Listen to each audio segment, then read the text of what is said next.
Brian Smith here, and welcome to the Dreampath podcast, where I try to get inside the heads of talented creatives from all over the world. My goal is to demystify and humanize the creative process and make it accessible to everyone. Now let's jump in.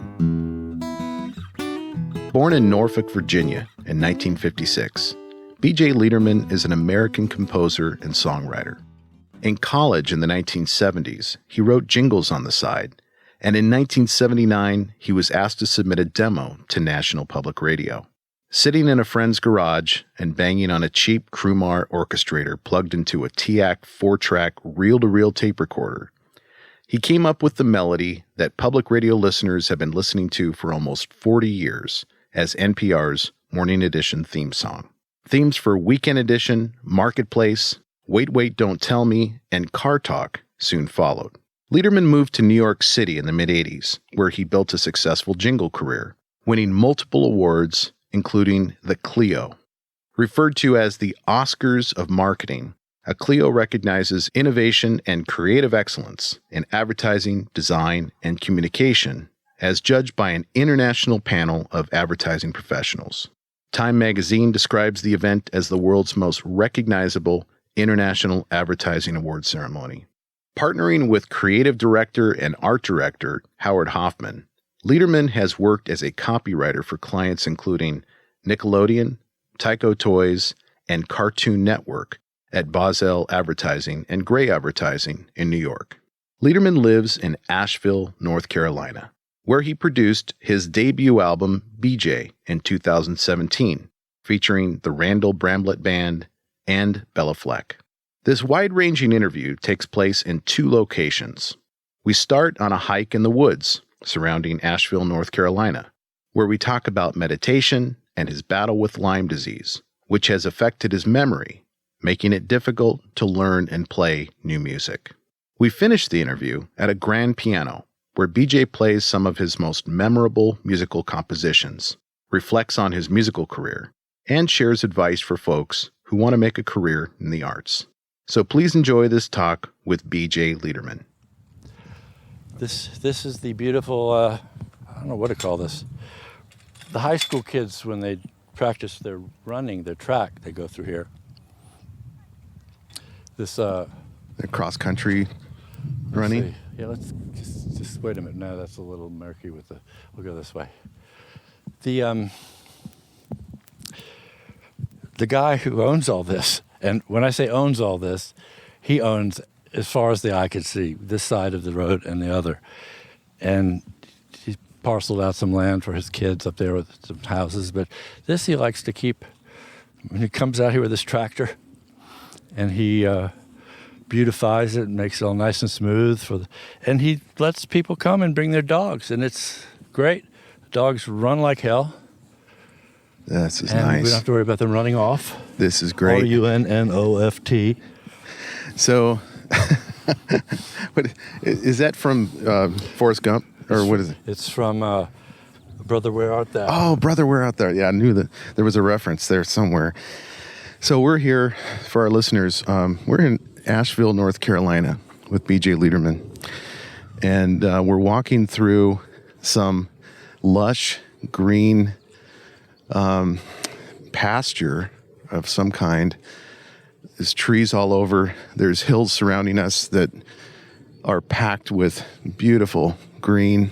What kind of trees are those, BJ? You know? Those are Trias foliagus. Okay. Those trees are called shade trees. Okay. I like it.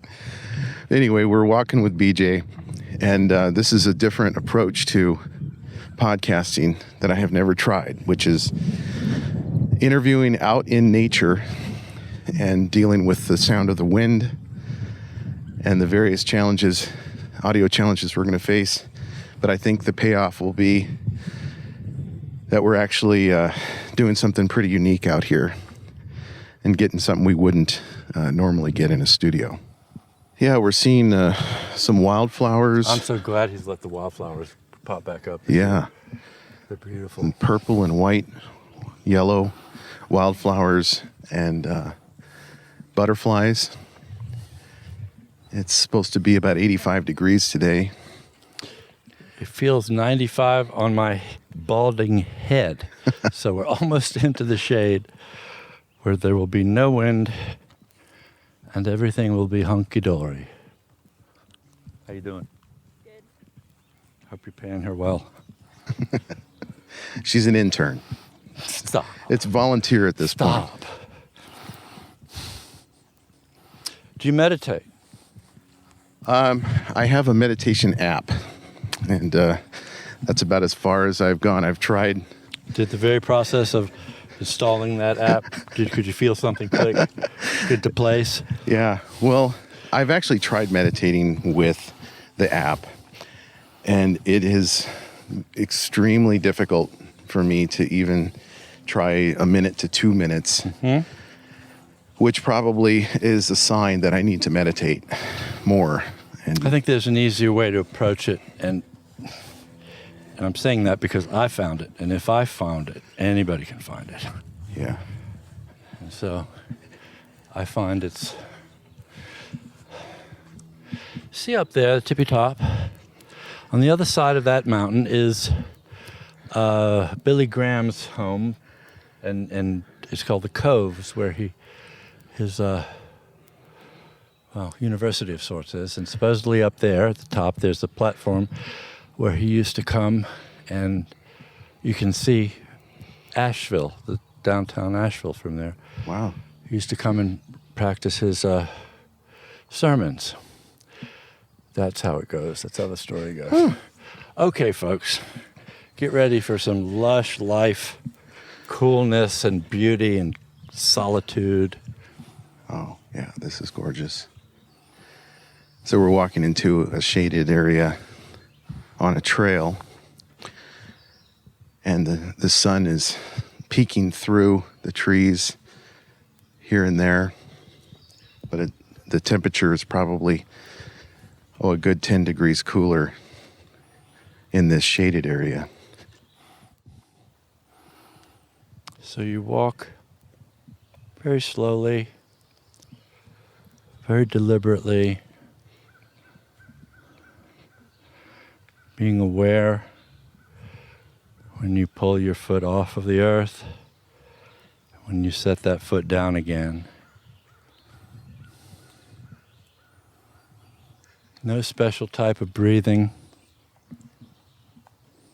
just your normal breath in and out as is comfortable for you.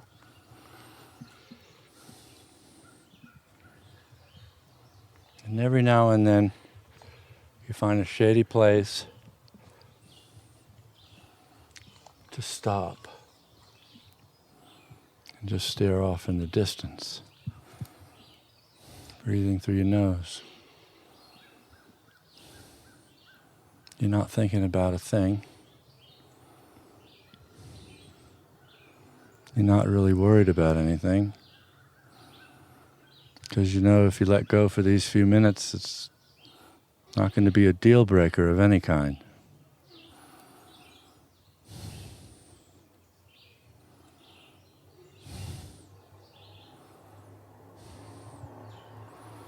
There may be a distracting sound now and then, but you acknowledge it. Hey there, hot rod.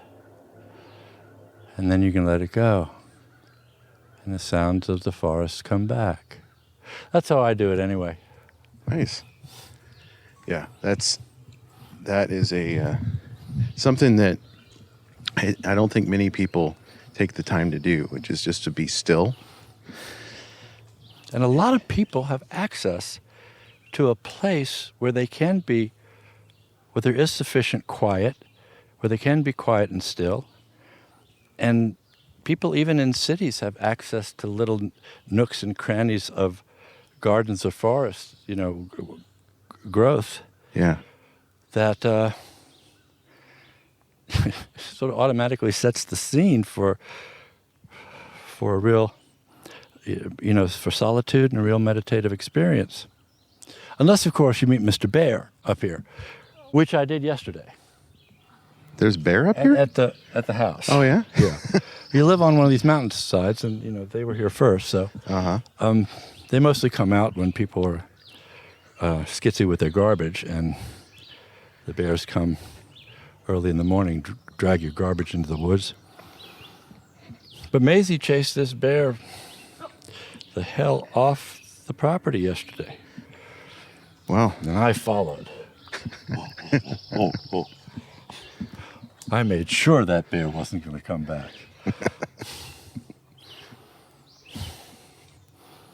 So right now, excuse me, do what I usually do when I enter the woods. I'll say, walking here. Yeah, walking there. Yeah. Walking here.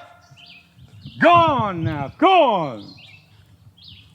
And that basically gives them an idea of where the trouble is. Yeah. And where not to be. Yeah.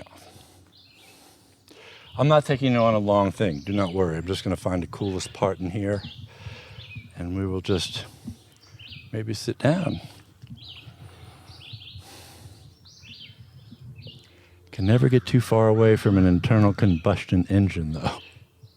Yeah, it's difficult to... We're near the airport. Yeah. We're near the approach for the airport.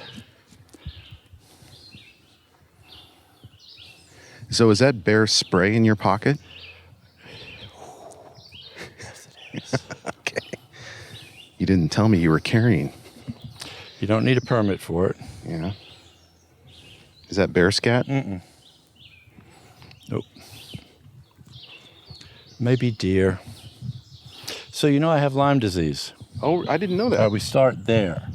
Okay. When you're talking, if you want to drift into my neurocognitive situation. Oh, really? Why I'm not playing music. Oh, my goodness. Yeah, I was in Shelter Island and also Lyme, Connecticut before I boarded a plane at Kennedy Airport to go to Israel. And this was in the 80s or 90s. And I did not know I had been bit because most people do not see this deer ticket smaller than the period, you know, pencil makes a period at the end of a sentence. And 2 days into Israel, about 500 of us, and we were eating dinner at a Bedouin camp, and I fell out. I just fell down, and it was like the worst flu I'd ever had all of a sudden. And the last thing, you know, they would think of in Israel is Lyme disease. They don't know anything about that, I don't think. And I had eaten the same thing everybody else had eaten. No one else was getting sick, so we ruled that out. When was this? In the 90s. Okay. And I got better. They put me in hotels while everybody else continued to have fun. And I came home, kissed the ground, and not much went on for a few years. And then I started noticing that it was harder and harder for me to figure out things like how to put my recording studio together, or how to patch the MIDI cables, or keep up with the latest change in the software, which was happening at a more rapid clip all the time. And one day, lo and behold, thanks to the internet, I was surfing around and I saw a picture of a guy with a bullseye rash on the side of his body, and I said, you know, I had that. I looked in the mirror. If you don't see it, you may not get it because it's not raised. It doesn't itch. It's just like a wine stain type of rash. So I got treated, intravenous IV, but it was too many years after the bite. Yeah. So this critter took its toll. And so you've been suffering from symptoms ever since? Yes. That's where it started.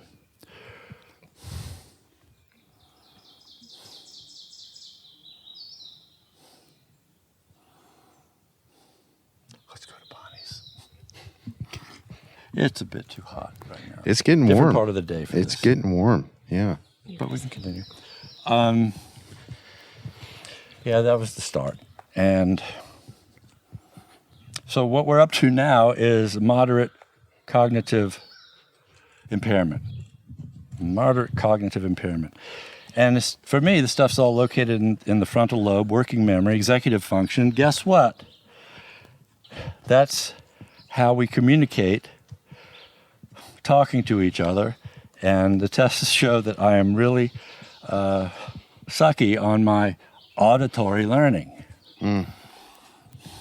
So things go in, and my brain does not know where to store the info, so it basically purges. So you've had neuropsychological testing then? Yes, I have. And truth be told, the fact that I'm still, on the outside is a testament to the strength and the health of my mental health. Yeah. He said with a snicker and a smile. So it's a couple years ago, I said, you know what? Oh, I put an album out. There you go. BJ? Yes. Okay. Full of kippy pop songs and a few serious songs. And shortly after that, I realized, it is so hard to learn new songs. And it's hard to, sometimes I find myself in the middle of a song, I don't know where I am, even if there's a lyric sheet in front of me.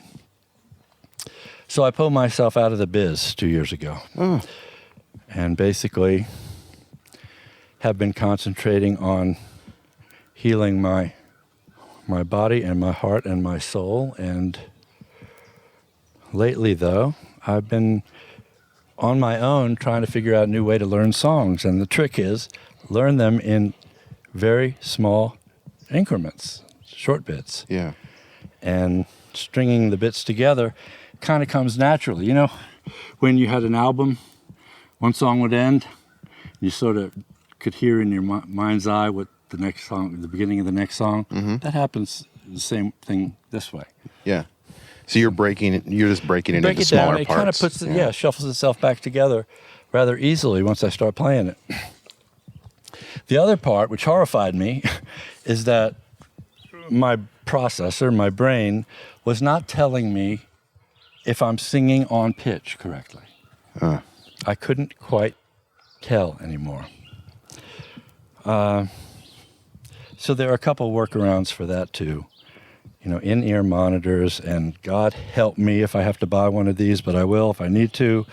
Automatic real-time pitch corrector, because I don't want to scare the kids. Scare the kids. So there may be some future, live performances in the offing for old BJ here. Yeah. Well, your voice sounded great on the album. Thank you. Producer was Eric Seraphin, known as Mixer Man. Fabulous producer.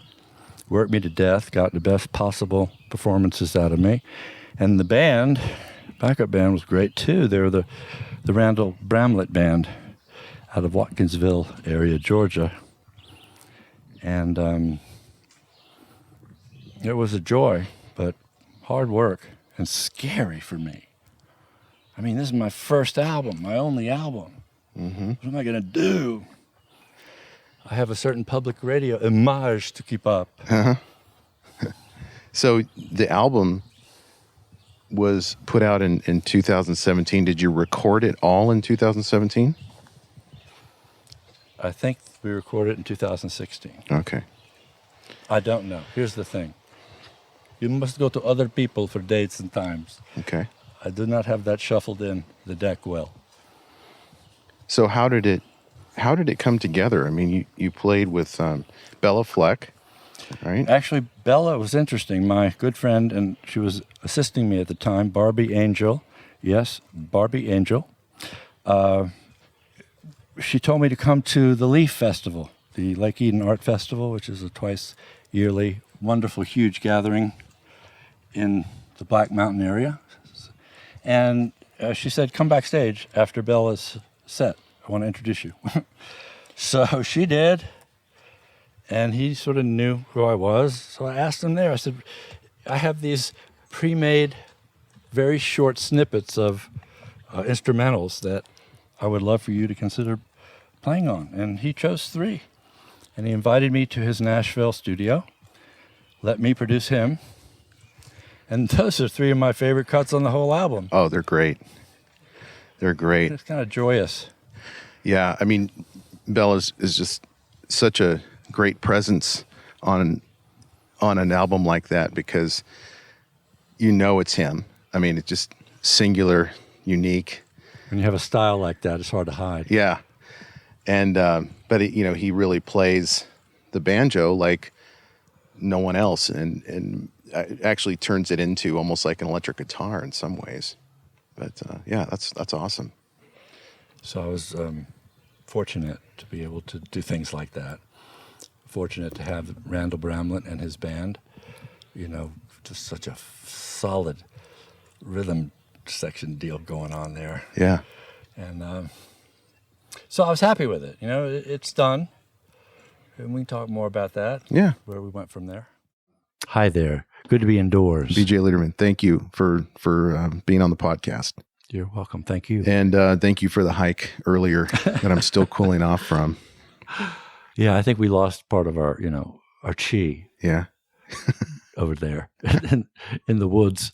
But we're listening to you. You're sitting at a grand piano or a baby grand. It's actually a hybrid. Look, it's a hybrid? No strings. Oh, okay. It's got the digital. Yeah, it's a Yamaha keyboard, a real Yamaha grand piano keyboard with hammers under there, and they're hitting triggers. Right. And this is a multi-sampled, I don't know how to explain it to you, but there are 16 channels of discrete sound in here. So when I play this note up here, the microphone that recorded that high G in the studio was also, there were 3 other mics in 3 other places pointed at the piano. Yeah. Those mics are getting the sound from that G2 and playing it back through the specific speakers that they recorded on. Oh. The same spot. So they're getting harmonics and delay. And so it's the closest thing to tricking the mind into thinking you're listening to a real piano. Yeah. That I've heard. It sounds wonderful. We've heard you play a couple of songs just kind of riffing. But, I was wondering if you could give us, now that we're officially fully mic'd, maybe a sampling. You don't have to go through all of the songs individually, but just a sampling of your theme music for NPR that probably most of our listeners have emblazoned into their musical psyches from over the last 40 years. I will make a good faith attempt.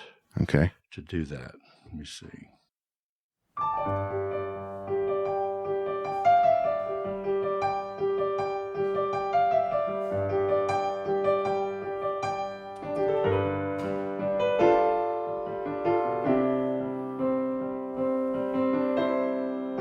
No, I guess I can't. Take 2.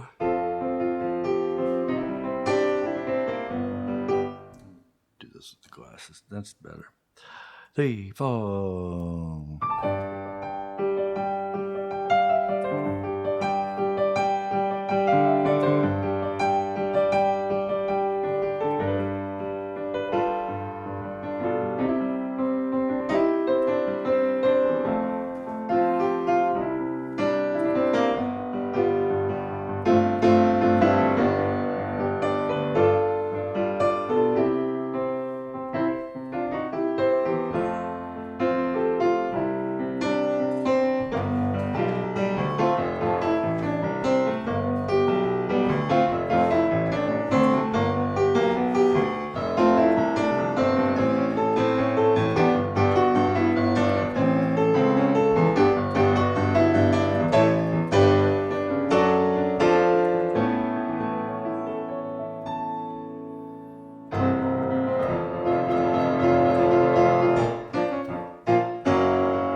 And it came off the rails there because that right there is an example of what's happening to my memory. Huh. I couldn't figure out what was next, so I had to jump off. Isn't that horrible? Oh, yeah. I'm sorry, BJ. That's now I can pick up,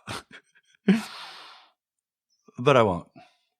Well, we'll just end the career there. How's that? Yeah, no, I think that's a great sampling of some of the music that has just become, iconic in news radio. And, all the fans of NPR who are listening to that, it's just going to bring back a flood of memories over the decades of listening to Car Talk and Morning Edition and Weekend Edition, Marketplace.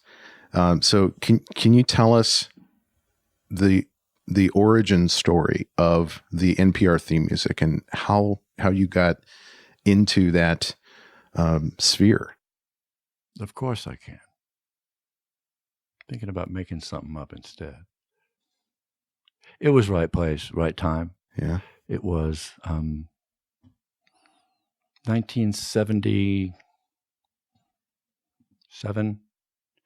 NPR was cooking up a new morning news show.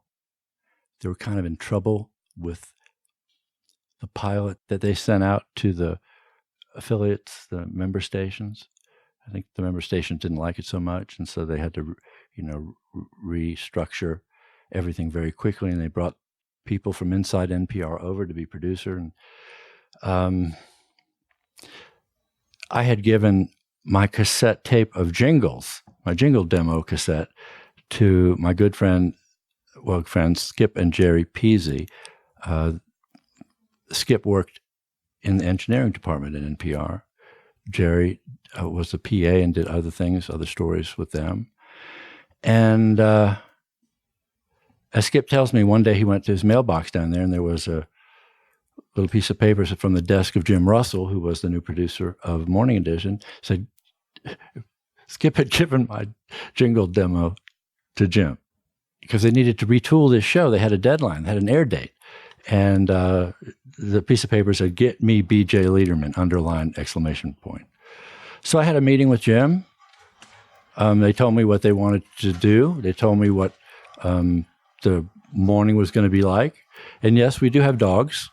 If you, the panting in the background. It's not me. It's not BJ. It's the dogs. Two North Carolina dogs who just came in from outside in the heat. And so, so I went away during spring break and did this little 4-track demo on a cheesy keyboard called the Krumar Orchestrator. French horn, bass,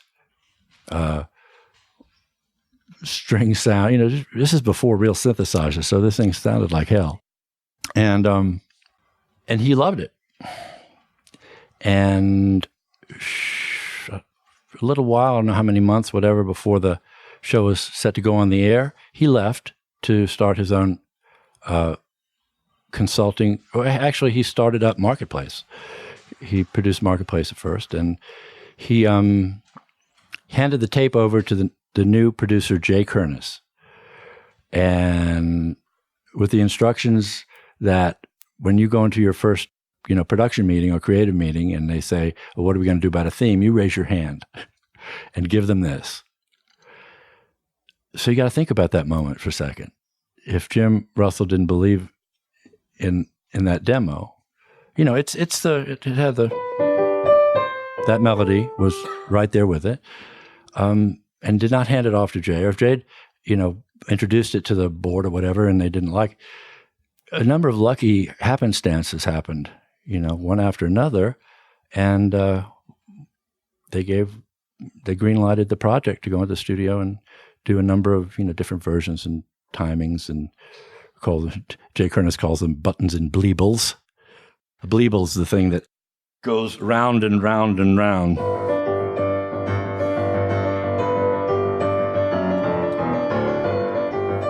It just keeps going forever so the engineer can fade it out. Nice. And that was the beginning. And shortly after that, I believe it was Weekend Edition. Marketplace happened shortly after that. Stump the Chumps theme, which I ruined, but it was this little cartoony thing. Oh, I love that show. For Car Talk. That's where Click and Clack called somebody that they'd previously given advice to see how it went. Yeah. Great show. And a lot of others, along with, and who shall never heretofore remain nameless, Jim Pugh, P-U-G-H. He is a trombonist. He is an arranger, and NPR put us together for the second arrangement package. Every few years, they would bring us back into the studio to freshen up the thing, make it, sound more modern or whatever, and fill it in with different cuts, different packages, different timings. And Jim Pugh and I started working together. And this man, let me just cut to the chase. You wouldn't be sitting here interviewing me, I don't think, if not for Jim, because what he does to I present him with a simple computer recorded demo of a lot of different cuts. And he writes, arranging is writing. And he turned my simple, had a good strong melody and all that, but he found the layers in there. He's been playing for Steely Dan for the past decade or so. He's been with a Woody Herman band. He's been, just look up his bio. It's tremendous. And so it's another stroke of luck that I got put together with Jim Pugh, because my sound would still be, a very innocent, straightforward pop rock type of deal. And Jim the music evolved like from, shades of gray to full color swirls under Jim. Would you how would you refer to him in terms of a title? Would it be producer? God. Okay. He's producer, he's arranger, he's conductor. The first time, literally, I was so green. It was in New York City in the famous RCA Edison recording studio. And I was in the control room eating sushi with the execs and stuff. And he was setting up the players. And I said, "Who's that over there?" He said, "That's Richard T. on piano." OJ's, yeah. I said, "Who's that?" With the horn. That's Randy Brecker, you moron.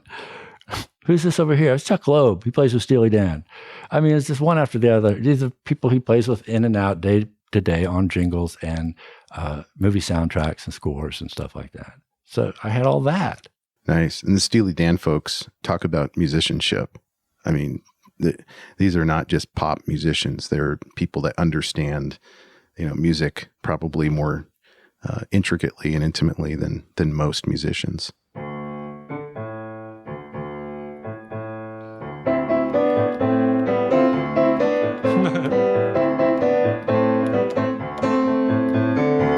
Never mind. Nice. "We heard you're leaving. That's okay." Can't do it.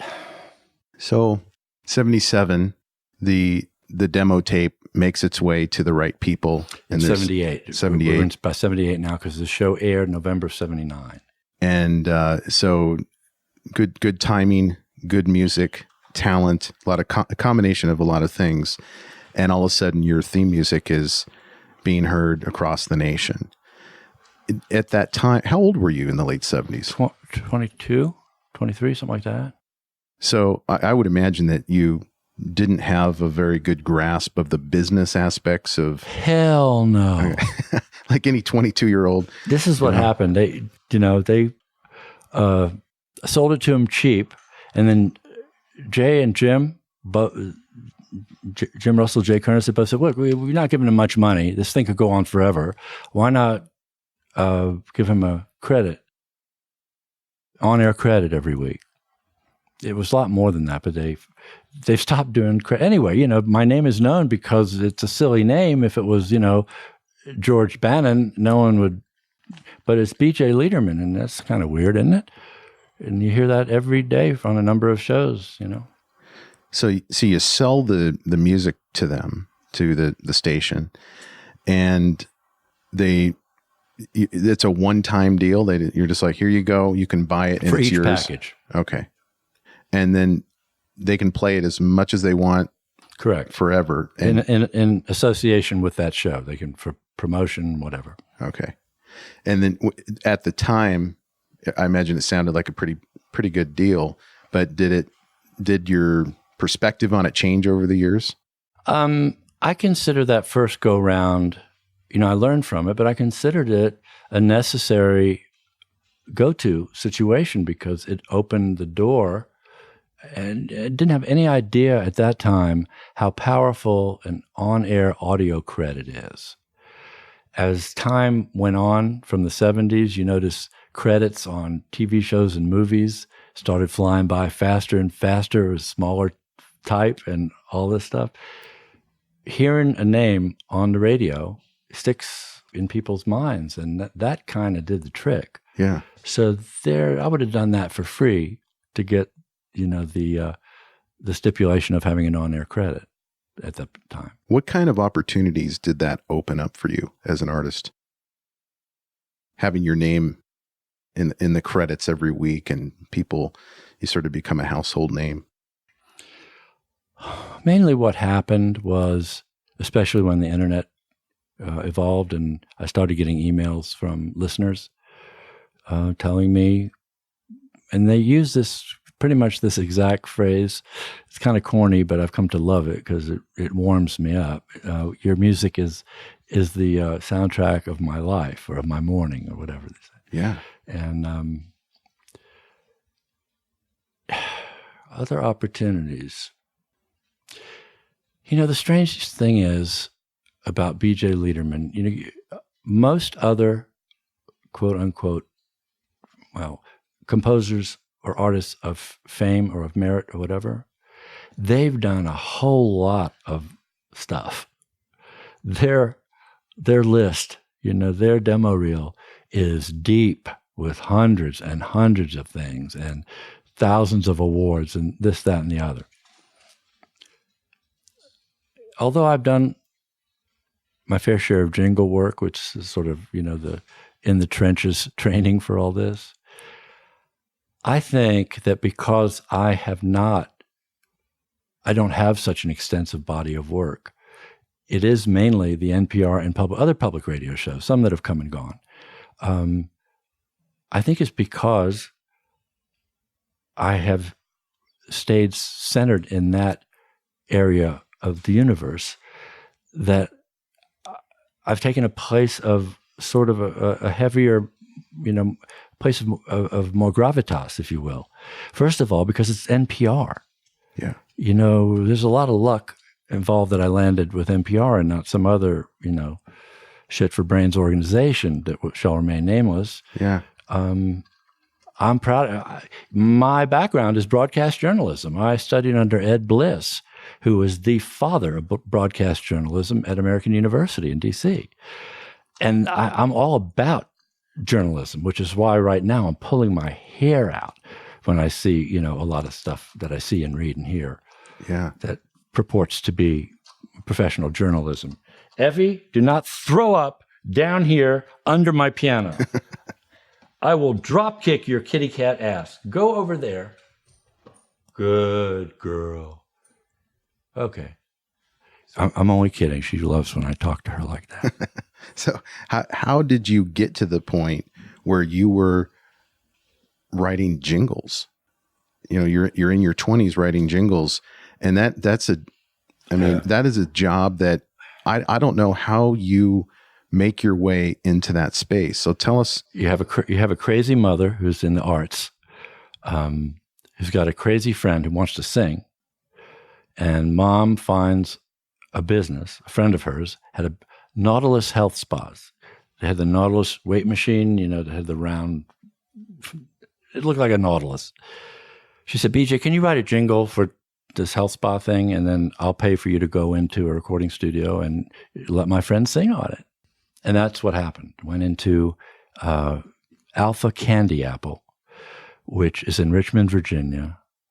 It was run by partners Robin Thompson of blessed memory, co-author of Sweet Virginia Breeze, the now official pop theme song of Virginia Beach.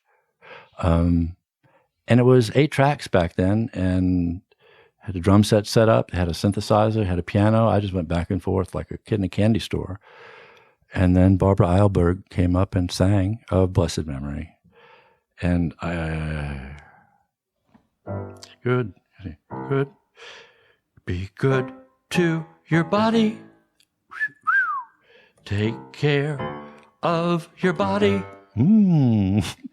Of your body. And Nautilus will be good to you. You can da-da-da, you can da-da-da. Fitness is for everyone. The time is now. It's just some awful, awful, hideous jingle. And I had that on cassette, and I was able to walk that into some local ad agencies in Norfolk and Virginia Beach, and we went from there. So it sounds like you sort of fell into jingle writing in a way. You weren't seeking it out. It kind of sought you. I don't remember whether I was seeking it or fell into it, but that certainly opened a door. Yeah. And I kind of liked it because it's a hell of a demanding art form, because you got to squeeze, never mind all the copy or the lyrics that the client wants to fit in to a 30-second or 60-second space.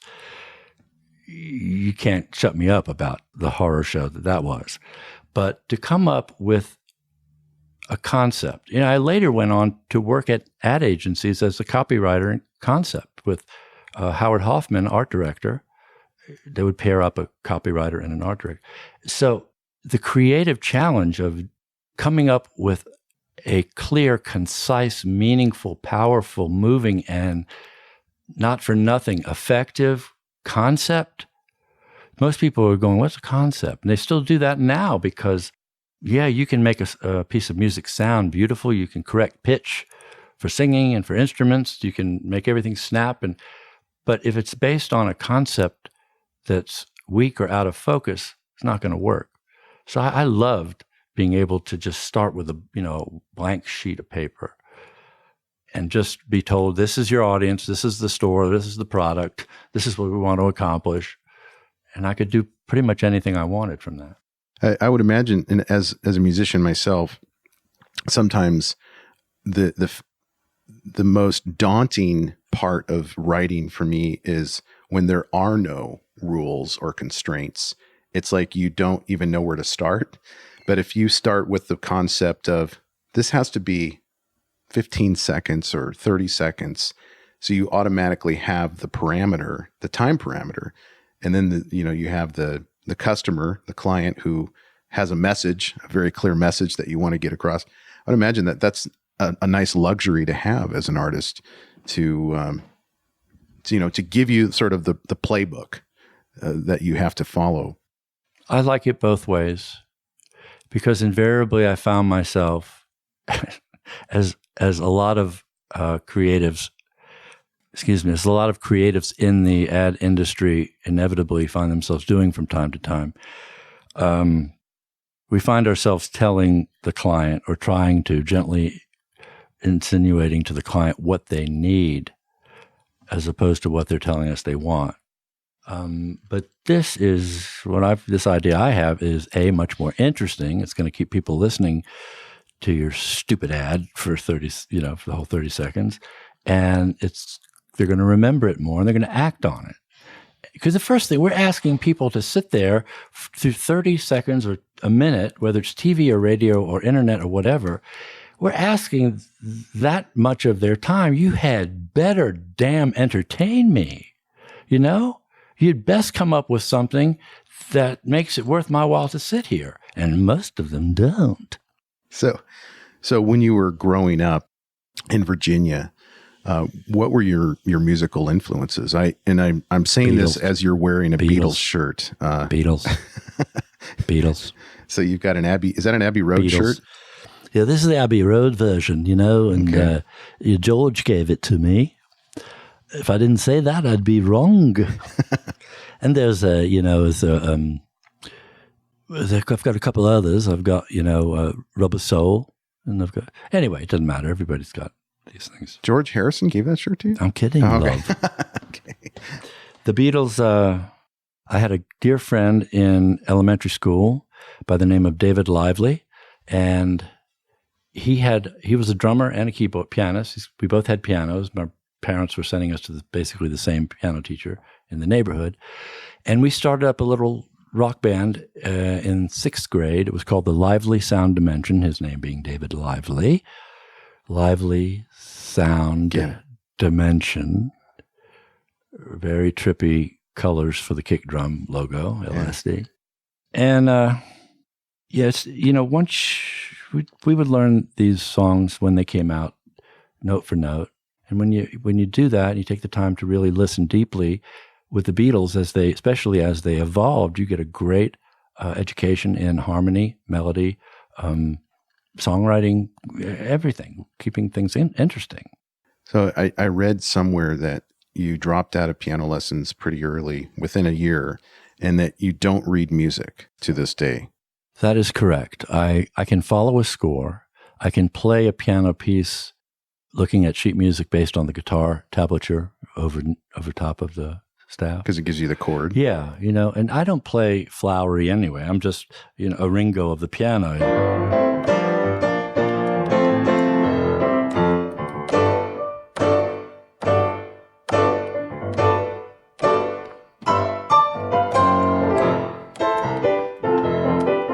I just groove. I just drum. It's a percussion instrument after all, piano is. The way you play it for sure is a percussion instrument. Right. No, I've destroyed my share of It's piano. powerful. But you clearly know chord structure and progression and just a few of them. I don't know all the demolished, diminished, whatever. Yeah. I don't. Well, maybe I play them, but I don't know that that's what they are. Yeah.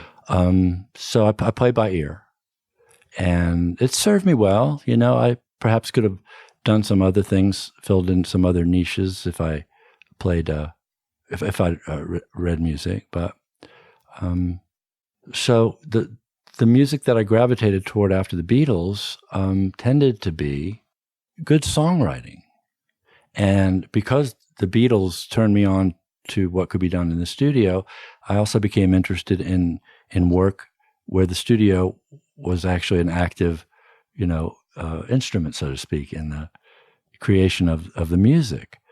So I come away now and say, who do you like now? Well, that's a whole other podcast, and I don't know if I'm going to be saying those things. Okay. But groups like Crowded House and XTC,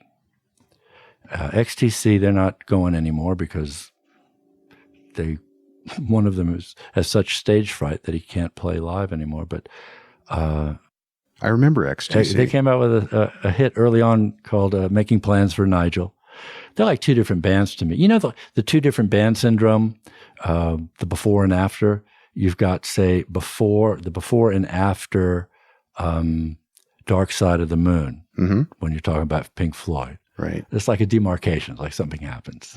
Suddenly they're writing terrific songs. Before it was, a bunch of groovy animals gathered in a cave and crewing with a pick, all these noises and head trip stuff.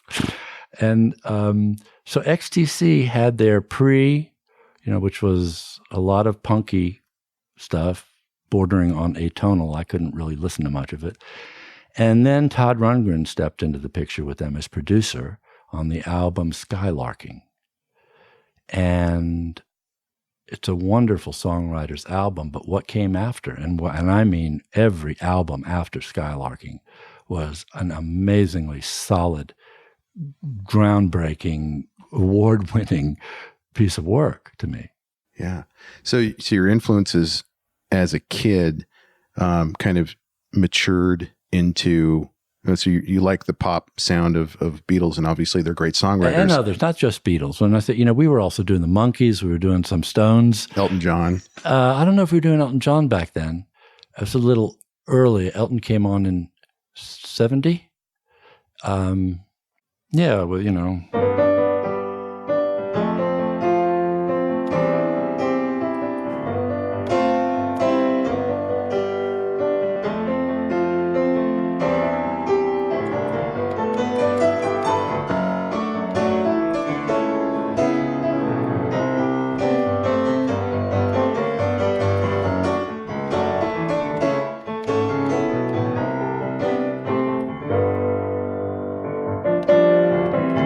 lately I've been thinking how much I miss my, that stuff that came rolling down the pike. So you Did you end up going to university? Which one? I started off at Virginia Tech in Blacksburg. I majored in orange sunshine and yellow microdot, I think is what my major and minor were. Okay. In that order. So after, this is 60s, right? No, this is 73. 73. Beautiful colored, sandcastle buildings at night with colored floodlights thrown on there, and I have to take LSD. What's wrong with me? Hey.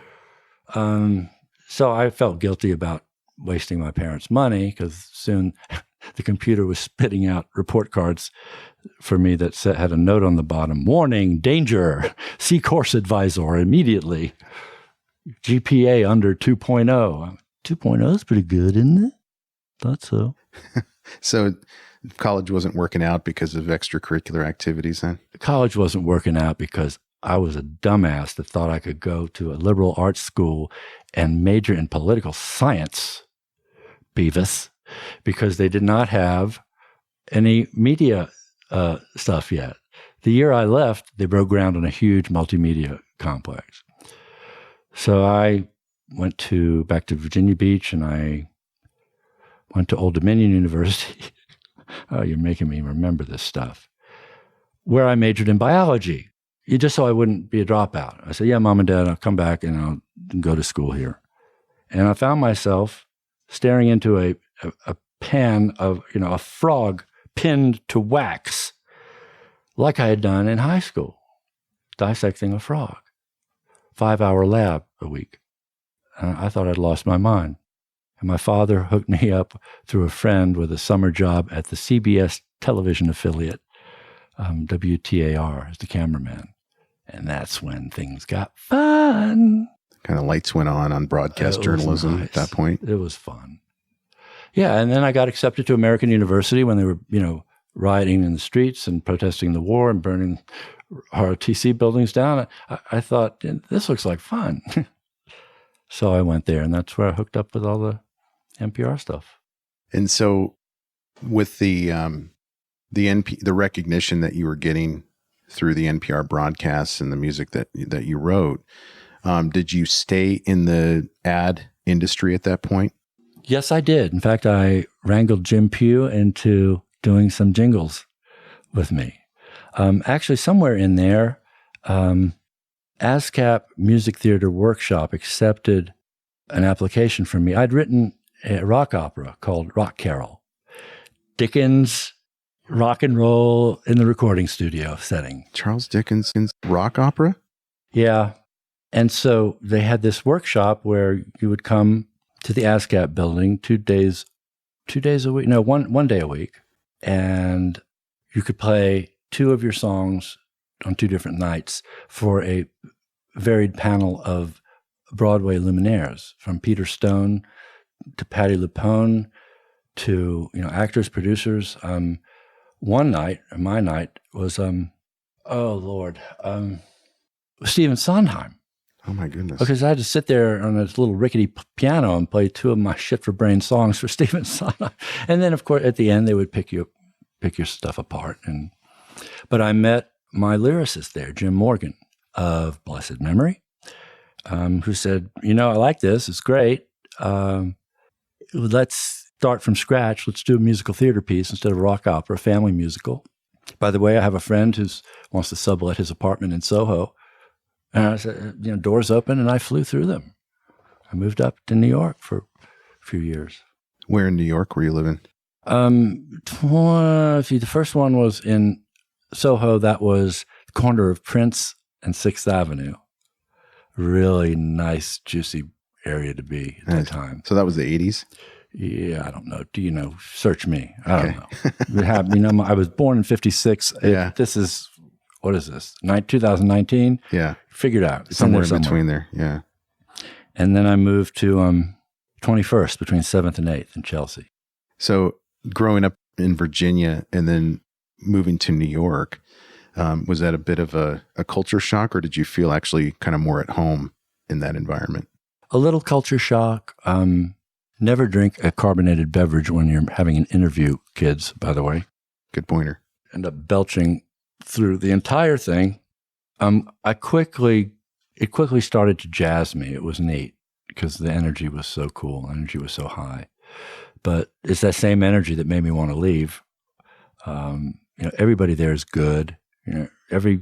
Everybody seems to be carrying a film can under their arm or a guitar or something. And you know that a whole lot of them are really good, better than you are good. What are you doing there? Yeah. As a musician and a composer, did you find that you were able to tap into more creativity by being in a creative town like New York as opposed to Virginia or somewhere else? Or did it matter? I think the short answer is yes, but there's an asterisk above it.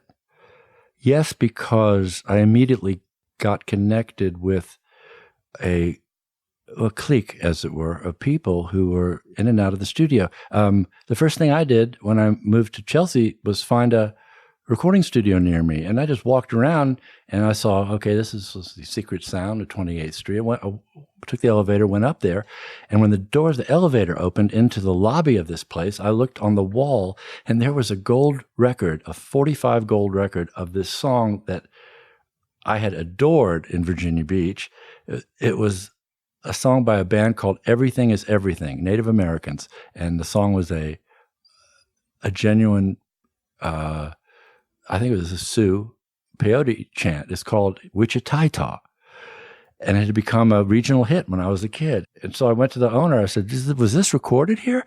And he took me back to the tape room, the storage room, and showed me the I think it was like back then 3-track tape they did it on. Showed me the box. And I said, I gotta record some here. Let's talk about rates. And then I found out that this was Todd Rundgren's studio before he went upstate New York to start Bearsville. Wow. How's that for a little connection? So it sounds like the environment of being in New York was inspiring in some way for you. Yeah, I mean, there were people in and out, whether they were famous or not, and sometimes they were famous. I remember sitting on the couch in that lobby of Secret Sound waiting for my time to go in, and I couldn't go in because Lou Reed was in there running late, and he bursts out the door screaming and yelling, and what he said was, "God damn it, I wish I'd never heard the word SMPTE in my life." SMPTE, for those who are wondering, SMPTE, it's the way that we used to sync up 2 tape machines. It was a tone, a SMPTE tone, whatever, sort of sounded like a modem tone.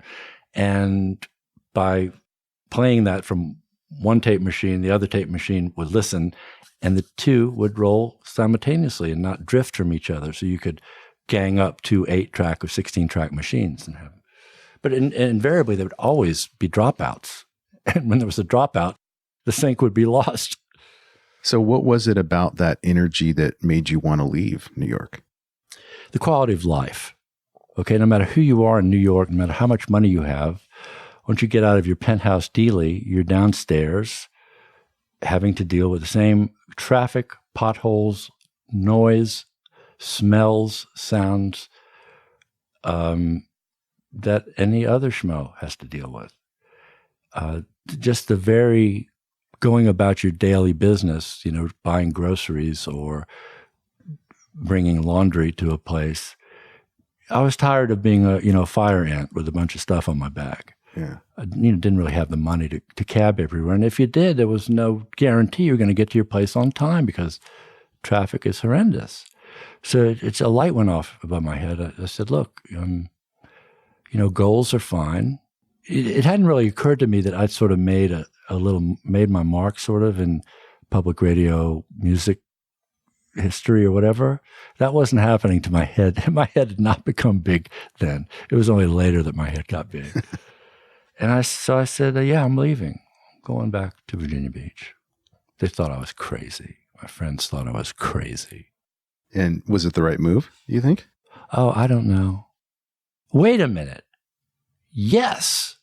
Of course it was. I met Melissa on February 9th. Without that, I probably would not have met Melissa. Huh? That's your girlfriend? Yeah. Yeah. Well, So you go back to Virginia Beach, and what kind of work were you doing there to stay busy and stay alive? Jingles still, Yeah. I think. Also, when the Macintosh came out, I remember in New York, I saw an ad for it, a poster in a store, a cute little square thing with the word hello written in cursive on its screen, I said, I don't know what that thing is, but I am going to get one. And sure enough, there were only two programs, a word processing program and a graphic program called McPaint. Black and white, mind you. 128K of memory, mind you. Yeah. Discs, floppy disks that you had to interchange to copy from a file from one thing to another. You constantly switching disk A, disk B, disk A, disk B. It was crazy.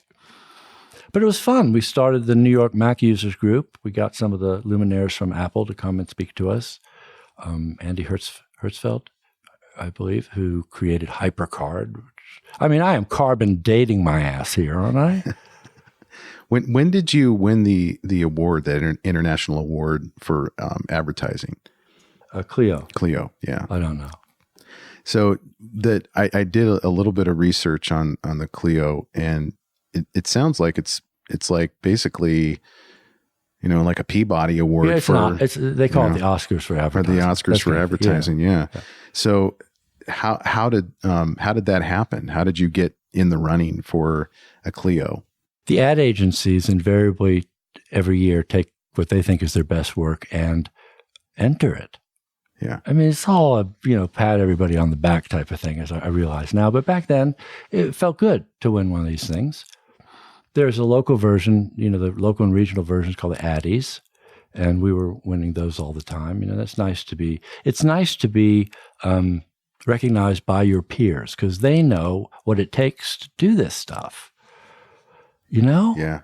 If I'm in a club, at the end of a night, somebody who's been drinking heavily comes up to me and said, "Man, I really like that you did with that Bad Company," and I know I didn't play one Bad Company song the whole night. Or if somebody comes up and he tells me he plays guitar with this band, or he's an engineer, and he compliments me in some specific way, man, that solo on Jessica and the Allman Brothers medley, that was great. And that was the right tempo, too. Okay, he noticed two things. Come on, I'm going to sit down and drink beer with this guy tonight. So we were talking about... talking. On our hike earlier, you mentioned that you got bit by a deer tick in the 90s and contracted Lyme disease.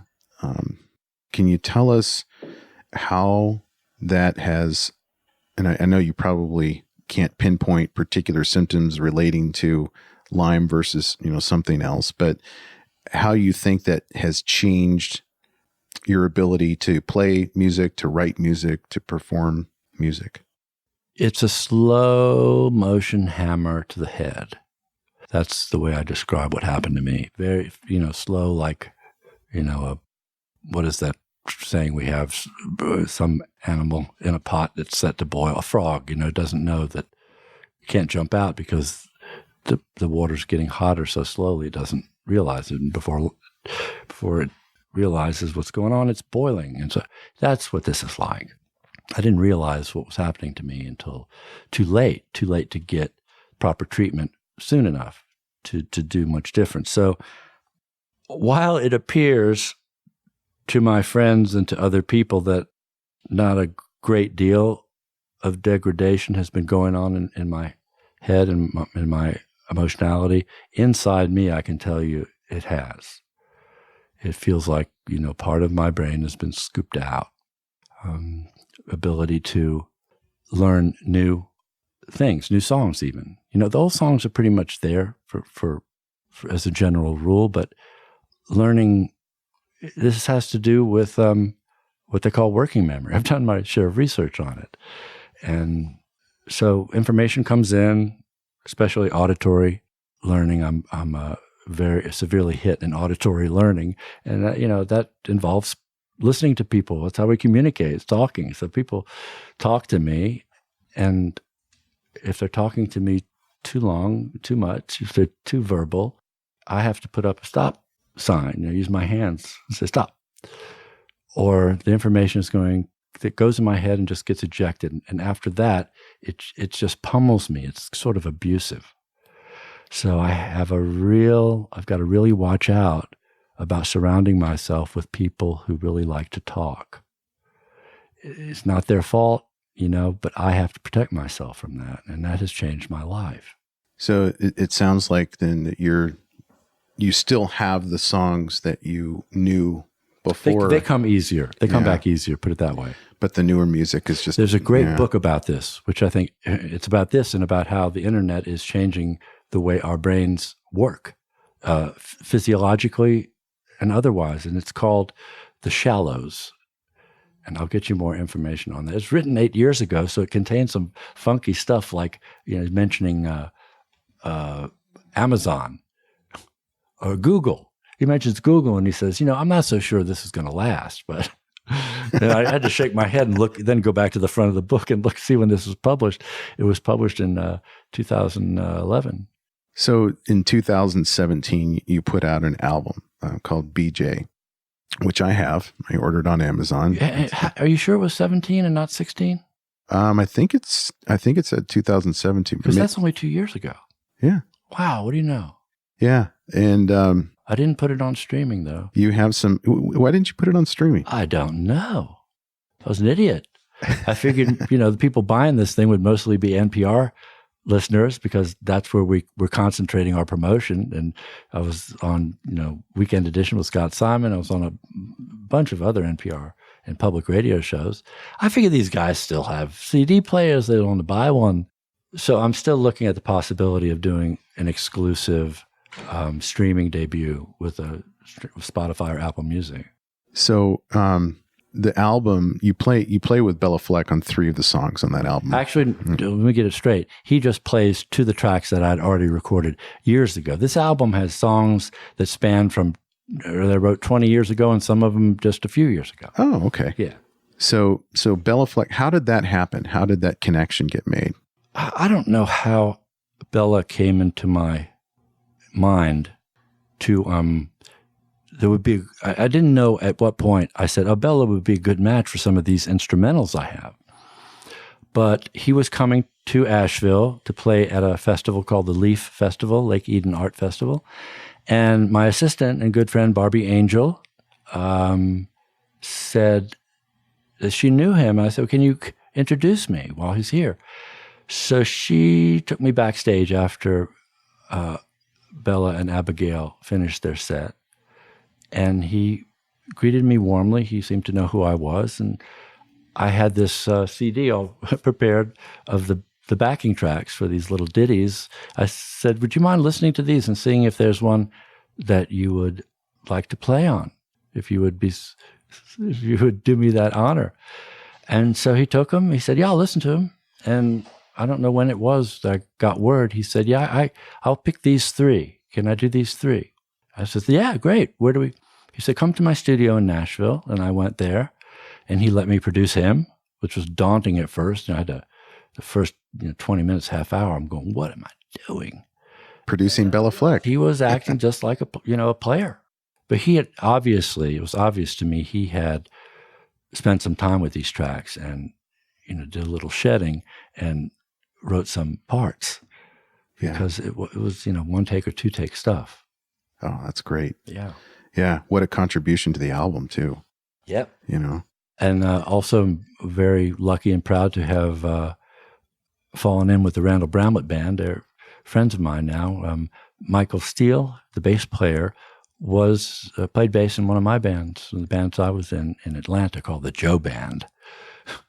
And so they came up to Asheville and we recorded this at Echo Mountain. With Julian Dreyer on the boards and mixer man Eric Seraphin producing, and we got it done. I don't know how. I don't remember hardly a bit of it. So the album comes out in 2017.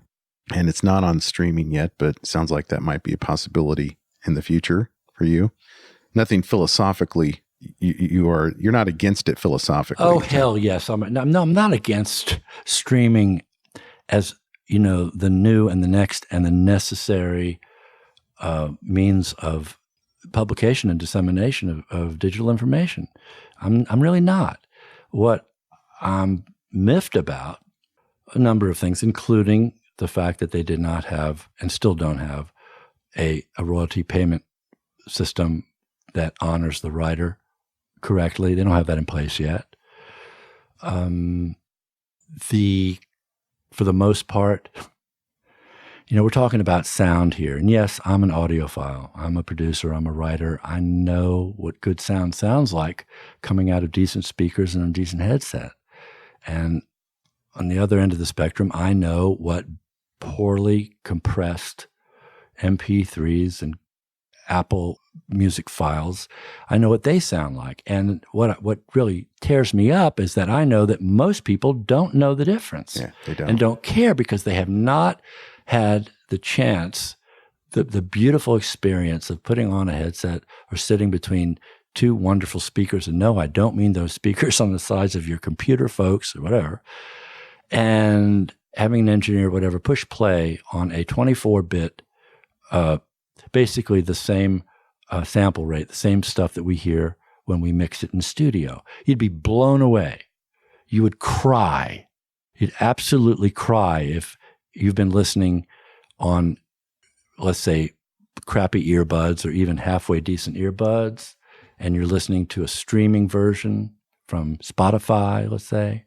It's been compressed so greatly, so the file size is so small, so it can be delivered, over 4G or whatever so quickly that there is some severe damage done to the sound. And it's, I compare it to, you'll say you're going to the Louvre or something, and you want to see Da Vinci or whatever. And you look and they've taken all the big paintings and they've squeezed them down to, maybe the size of a postcard.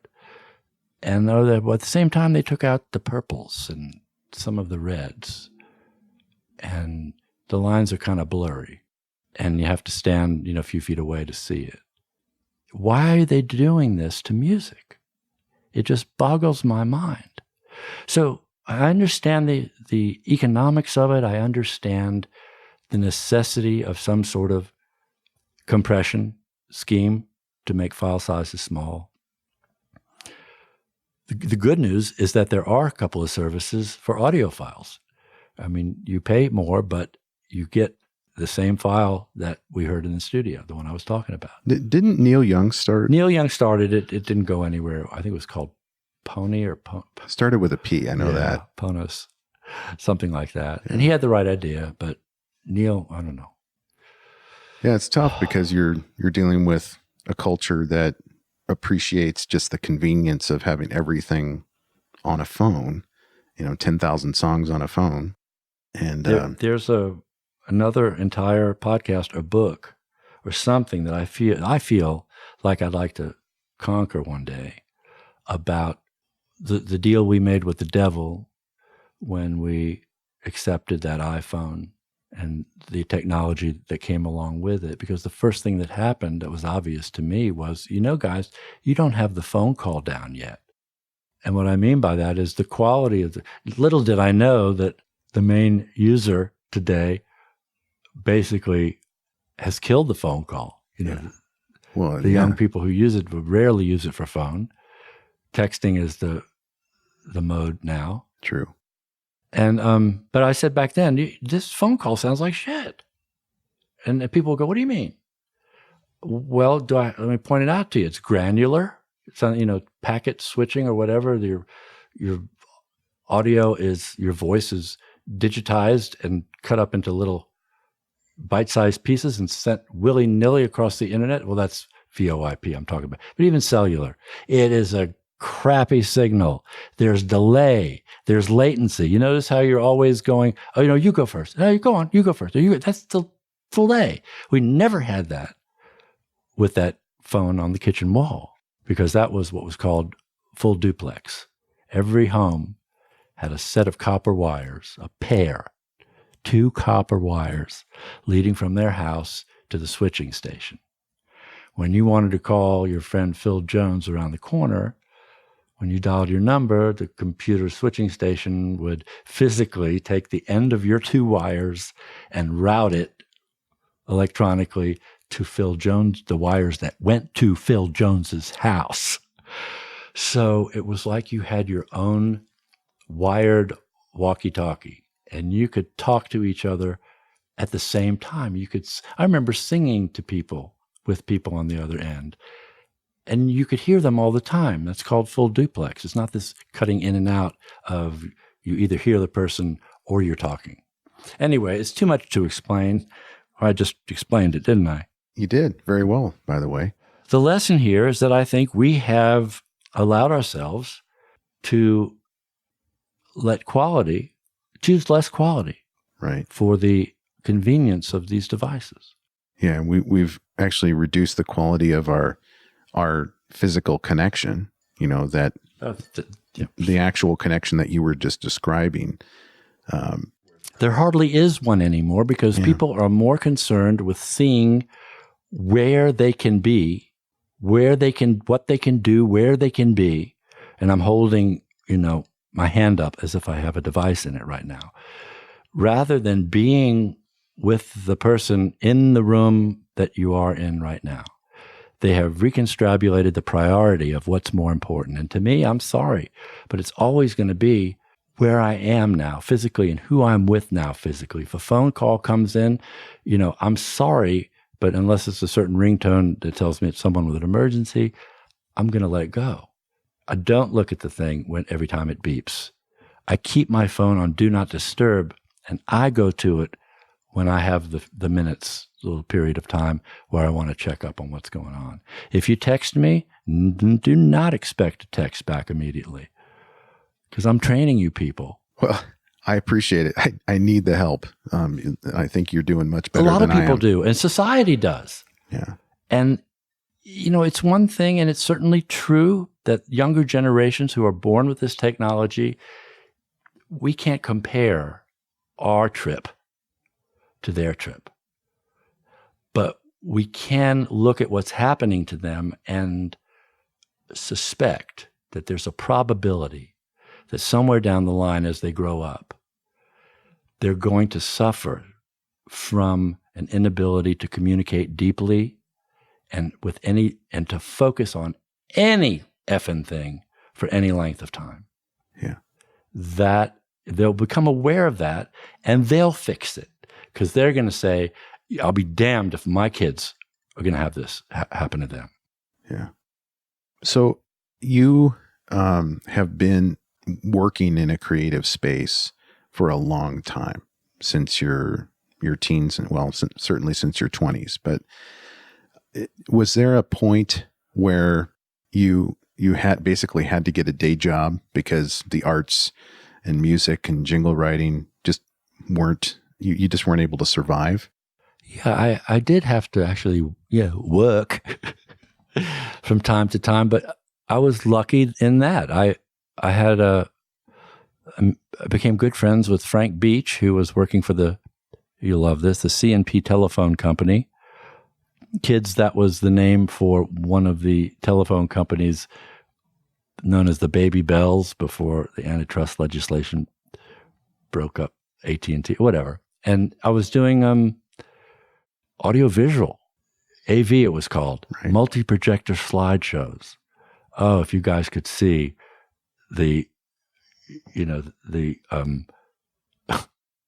it's like as if Fred Flintstone is putting together, some show. That's what we were doing with slides and tape and physical slides. Yeah, physical slides. And, in a carousel projector, you may know your grandparents have one of these carousel projectors, little slides in them. And we had, 21 projectors all aimed at a large screen, 3 different screens that would meld into each other. And then invariably, somewhere along the way, the client would change something. We'd have to change the order of the slides. Do you know what that means? If you have to insert one slide, you have to physically move all the slides back into their slots. So you did that. It was trauma. You did that for Never mind work. the bad LSD trips. Yeah. This was trauma. But it sounds like then, I mean, if that's what you're doing to get by so that you can continue making music, but it sounds like you were still kind of in an audiovisual space. Yes, that's why I'm saying I was lucky. I was able to stay in that world, you know? Yeah. Was there ever a point when you doubted your trajectory in life and the decisions that you'd made and said, this is just too difficult?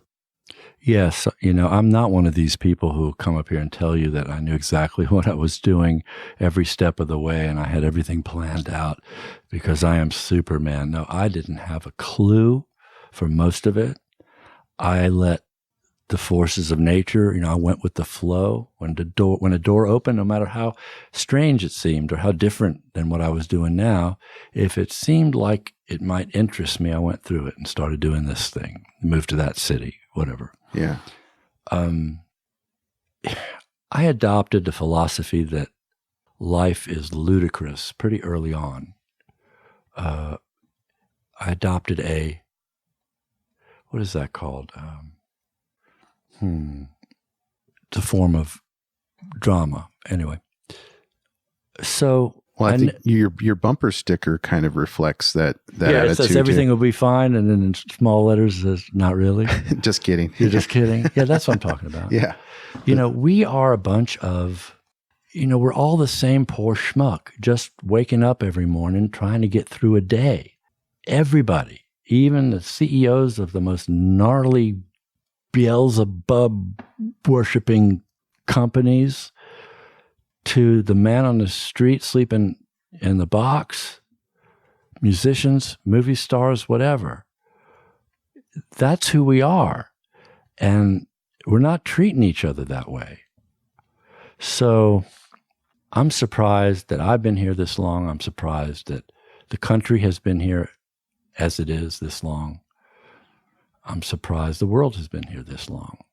What advice would you have for a young person, say they're just about ready to graduate from high school, and they're looking at the traditional career path of college, get the highest paying job you can get out of college, or doing something more creative, whether it's, visual arts or music or something like that. What advice do you have for that young person? Whether it's a young person who actually knows what they want to do, air quotes, or thinks they know, or somebody who is floundering and really doesn't know and is scared because, you know, at the end of, if you're junior, senior in high school, that's when, you know, everybody starts asking you, what are you going to do when you grow up? Where do you want to go? What are you going to go to school? And you're made to think you're supposed to have the answer to that right then and there, where you're not. So first of all, slow down. You don't have to have it all put together. You don't have to know what you're going to do, even all through college. So if you're going to go to college, make use of it. And what I would do is learn how to learn. Learn how to think in college, because probably you were not taught that in your public school system or your church or your synagogue. You were taught something totally different, but you weren't taught how to use your own brain, the brain your creator gave you to have rational thought and make rational decisions regarding your life or vis-a-vis strangers, friends, or others. So get that done. Go to college and read. Read your ass off. Find great novels that interest you. If you find an author that interests you, you can go online and see, if you like this guy, you'll love these books. You know, if you start reading, everything will change in your life, first of all. Everything will get better. And then it's very simple. Look around you and see all of the poor schmucks who are going to jobs every day, maybe more than one to make ends meet, that they absolutely hate. They're in an office or a cubicle or behind a counter of a fast food, but whatever it is. And they're doing that for a third, if not more, of their lives for a little bit of money, maybe. You, on the other hand, figure out what that thing is that you love, that you would do for free. What's your hobby? What's the thing that really does it for you? And once you answer that, go out there and find a job in it. Make them pay you for it. You'll find the job in most anything that floats your boat. It may not be in your hometown. I'd urge you to get out of your hometown too. Why is that? Well, because people who stay close to their home, for their whole lives, don't tend to gain much knowledge of the world out there. They think that their hometown is the shit. Is their world. Yeah. And so it depends. Your hometown could be a cool, fine, upstanding, loving, inclusive hometown, in which case mazel tov to you, or your hometown could be, don't even want to say it, but you know what I mean, could be the place where you learn how to hate. So get the hell out.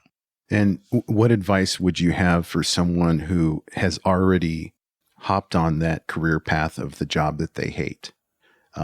And they've been doing that for, say, 20 years. And they want to do something different. And maybe they want to continue with their job, but they want to do something creative in addition. Or maybe they want to quit and try something creative, as a career. What advice would you have for them? I would say, and it sounds corny, and I hated it when people used it with me, but believe in yourself. Dad used to tell me all the time, son, you don't believe in yourself enough. He was right. He was right. And I didn't believe in myself until I realized, hey, dude, your stuff is on NPR, 5 times a day all over the armed forces all over the world, pretty much. That did a little to convince me, that I was all right. I could do something. Yeah. But believe in yourself and do the same thing I tell the kid. Find, what is that? You have a novel, a half-baked novel in the drawer, get it out, dust it off, find some time or apply for some grants so you can just quit work and work on it. It's not over till it's over. And if you need to work, wouldn't it be cooler working at something you like, you love, that you want to wake up every morning and can't wait to get to? That's what I'm talking about. So where can listeners find you? What your website and social media? Tell us where they can find you. I'm about to dump my ass off of social media because it's giving me cancer. It's stressing me out so much. I think it's stressing a lot of people out. Oh, yeah. Yeah. When I see, a New York Times post, not their article, but the little blurb about their post that they post describing the article, and I see a typo in that, I just want to pull my hair. And to most people, excuse me, but the internet generation, they don't care. It's not a big deal.